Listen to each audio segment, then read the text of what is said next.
Bienvenue congénères. Salut les gens. Ravi de vous retrouver dans notre zone de dépression sélective. Aujourd'hui, nous nous retrouvons pour un épisode un peu spécial et un peu technique consacré à la génétique. Fun, on s'éclate. Fun. Et oui, ça fait un moment que l'on en parle. Mais comment cela fonctionne? Eh ben, tu vas nous le dire. Je vais essayer en tout cas. Avant toute chose, je précise que lorsque l'on va discuter génétique ici, on va parler de l'ADN nucléaire, donc situé dans le noyau de nos cellules. Pour celles qui en ont. Et issu de la fusion des moitiés de génome maternel et paternel lors de la reproduction sexuée.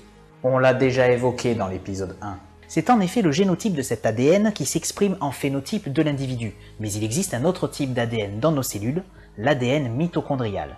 Comme son nom l'indique, il est contenu dans les mitochondries, organites permettant ce qu'on appelle la respiration cellulaire. Celui-ci ne s'exprime pas et a pour origine l'ovule maternel seul, comme tous les composants de la cellule hormis le noyau. En effet, lorsque le spermatozoïde paternel entre dans l'ovule. Ce qu'on appelle la fécondation. Sa seule contribution sera un apport de matériel génétique dans le noyau du zygote ainsi formé.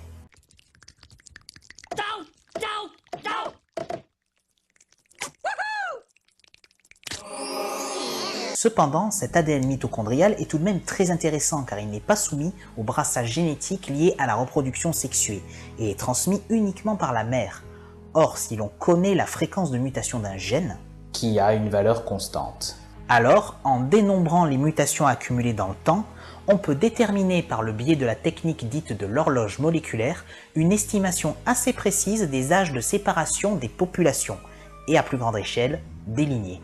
Ce qui en fait un outil formidable pour faire de la phylogénie et de la génétique des populations. En ce qui concerne notre espèce, Homo sapiens, cette technique permet même de déterminer l'origine de la mère ancestrale de toutes les populations actuelles. On précise bien, actuelle.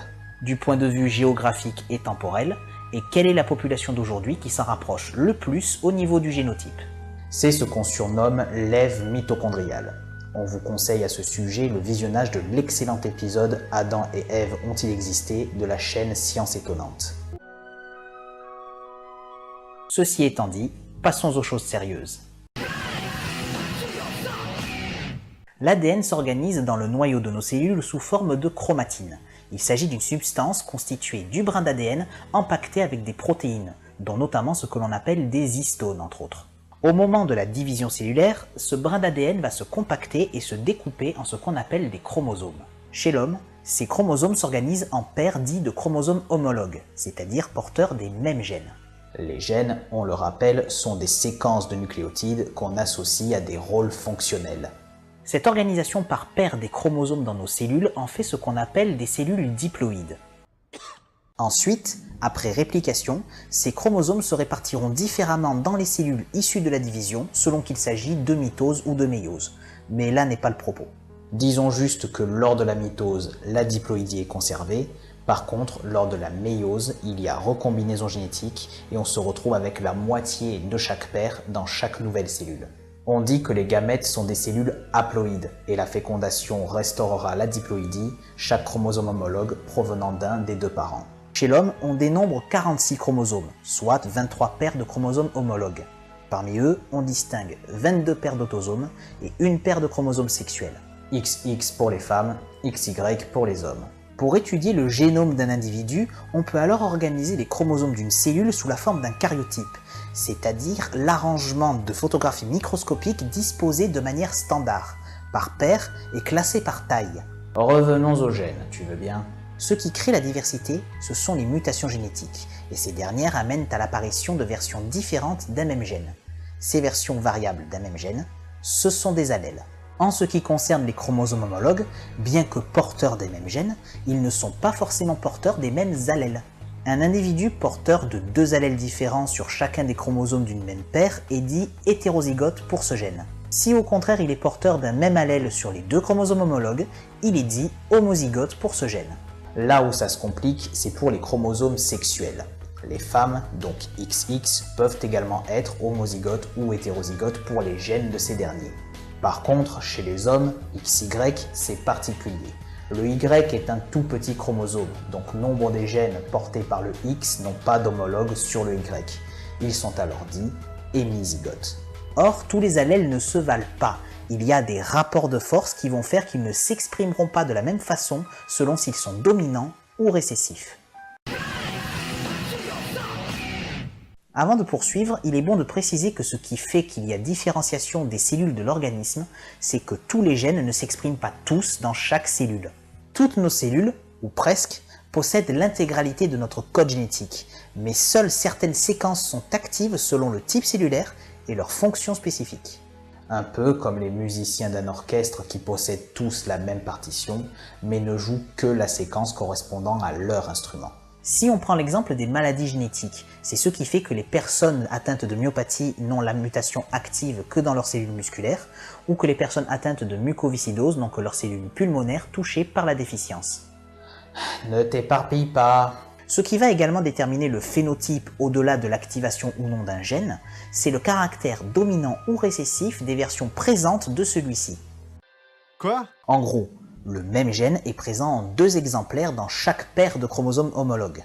Mais selon si les versions alléliques en présence sont dites dominantes ou récessives, leur expression sur le phénotype ne sera pas du tout la même en fonction des circonstances. Ainsi, un allèle dominant va s'exprimer quel que soit l'allèle présent sur l'autre chromosome homologue, alors qu'un allèle récessif ne peut s'exprimer que si l'individu est homozygote pour cette version du gène. Ou hémizygote dans le cas du chromosome X chez un individu masculin. On va illustrer ce concept avec l'exemple des groupes sanguins par le système ABO. On ne parlera pas ici du système Rhésus, vous savez, les plus et moins, qui dépendent d'autres gènes, au pluriel. Il existe 3 allèles pour ce gène, A, B et O. A et B sont codominants et O est récessif. Par convention, les allèles dominants sont en majuscules et les récessifs en minuscules. L'allèle A est responsable de la présence de protéines, que l'on qualifie d'antigène A, sur la membrane des globules rouges, qu'on nomme plus joliment hématies ou encore érythrocytes. Cellules dépourvues de noyaux d'ailleurs, mais on s'en fout. L'allèle B d'antigène B et l'allèle O d'aucun antigène. En fait, le O représente un 0. Ce système repose sur un principe de protection de l'organisme contre des attaques de corps étrangers. Notre corps est profondément xénophobe, et toutes nos cellules possèdent des récepteurs sur leur membrane permettant à notre système immunitaire de distinguer le soi du non-soi, et donc d'éliminer ce qui est étranger, comme les bactéries, ou les cellules corrompues, infestées par un virus par exemple. D'où les problèmes de rejet lors des greffes. Pour nos hématies, c'est la même chose, ce qui fait qu'un individu de groupe sanguin A présentera des anticorps anti-B dans son plasma sanguin. Qu'un individu de groupe B possédera des anticorps anti-A. Qu'un individu de groupe AB ne possédera aucun des 2 types d'anticorps. Et qu'un individu de groupe sanguin O présentera les 2 types d'anticorps anti-A et anti-B. Du coup, un individu hétérozygote de génotype AB sera du groupe sanguin AB, puisque dans ce cas, il y a codominance des 2 allèles présents. Il est donc receveur universel, puisqu'il tolère tous les autres groupes sanguins, n'ayant pas d'anticorps anti-A ou anti-B. Cependant, son sang ne peut être transfusé à aucun autre groupe, ces hématies présentant les 2 types d'antigènes membranaires A et B, ce qui lui est propre. Un individu homozygote AA ou hétérozygote AO sera de groupe sanguin A. Un individu homozygote BB ou hétérozygote BO sera de groupe B. Et enfin, seul un individu homozygote OO peut être de groupe O.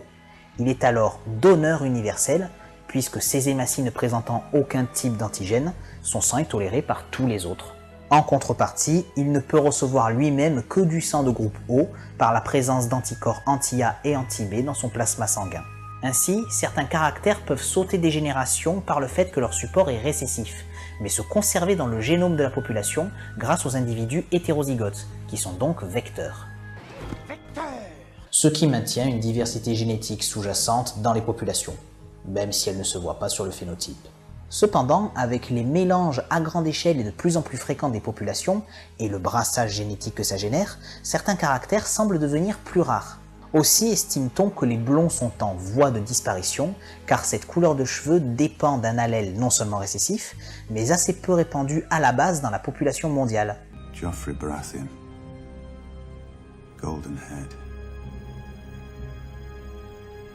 Entre alors en compte la notion de fréquence d'allèle, que l'on développera dans une deuxième partie. Ne vous inquiétez pas, la suite arrivera bientôt.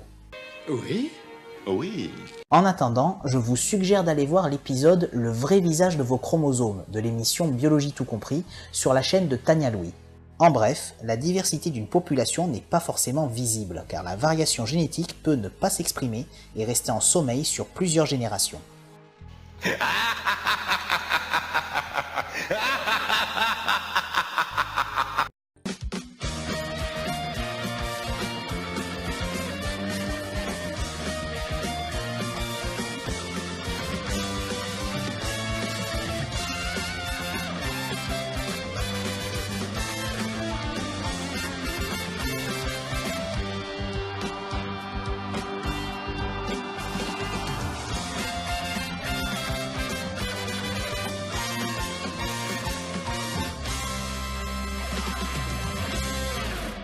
Je ne suis qu'un macro sans importance.